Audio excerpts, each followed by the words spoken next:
ನಮಸ್ಕಾರ ಸ್ನೇಹಿತರೆ, welcome back to my channel. Mahalaya Amavasya ದಿನವೇ ಸೂರ್ಯಗ್ರಹಣ ಇರುವ ಕಾರಣ ಶ್ರಾದ್ದ ಕರ್ಮ ಮಾಡಬಹುದಾ? ಅಕ್ಟೋಬರ್ 2ಕ್ಕೆ ಅಮಾವಾಸ್ಯೆ, ಸರ್ವ ಪಿತೃ ಪಕ್ಷ ಹಾಗೂ ವರ್ಷದ 2ನೇ ಸೂರ್ಯಗ್ರಹಣ. ಹೀಗೆ ಈ ದಿನ ಜ್ಯೋತಿಷ್ಯದ ಕಾರಣದಿಂದ ಅತ್ಯಂತ ಮಹತ್ವದ ದಿನವಾಗಿದೆ. ಮಹಾಲಯ ಅಮಾವಾಸ್ಯೆ ಎಂದರೆ ಸರ್ವಪಿತೃ ಅಮಾವಾಸ್ಯೆ.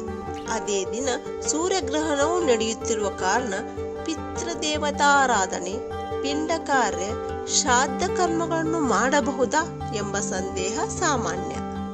ಗ್ರಹಣದ ಕಾಲದಲ್ಲಿ ಆಚರಿಸಬೇಕಾದ ಮತ್ತು ಆಚರಿಸಬಾರದ ಕೆಲವು ಆಚರಣೆಗಳಿವೆ. ಅವು ಈ ಸಲ ಅನ್ವಯವಾಗುವುದಿಲ್ಲ, ಏಕೆಂದರೆ ಭಾರತದಲ್ಲಿ ಸೂರ್ಯಗ್ರಹಣ ಗೋಚರವಿಲ್ಲ, ಸೂತಕ ಕಾಲವೂ ಇಲ್ಲ.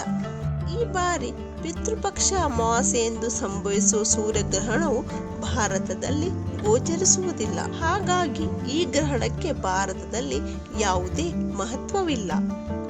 ಈ ಬಾರಿ ಭಾಗಶಃ ಸೂರ್ಯಗ್ರಹಣ ನಡೆಯಲಿದ್ದು ಇದು ಯುನೈಟೆಡ್ ಸ್ಟೇಟ್ಸ್, ಮೆಕ್ಸಿಕೋ, ಕೆನಡಾ, ಉತ್ತರ ಅಮೆರಿಕಾದ ಇತರ ಭಾಗಗಳು ಸೇರಿ ವಿವಿಧ ದೇಶಗಳಲ್ಲಿ ಕಂಡುಬರುತ್ತದೆ. ಆದ್ದರಿಂದ ಈ ಗ್ರಹಣವನ್ನು ಭಾರತದಲ್ಲಿ ಸೂತಕ ಕಾಲವೆಂದು ಪರಿಗಣಿಸಲಾಗುವುದಿಲ್ಲ. ಪೂಜೆಗೆ ಅಥವಾ ಶ್ರಾದ್ದ ಕರ್ಮಗಳಿಗೆ ಸಂಬಂಧಿಸಿದಂತೆ ಯಾವುದೇ ನಿಯಮಗಳು ಅನ್ವಯವಾಗುವುದಿಲ್ಲ.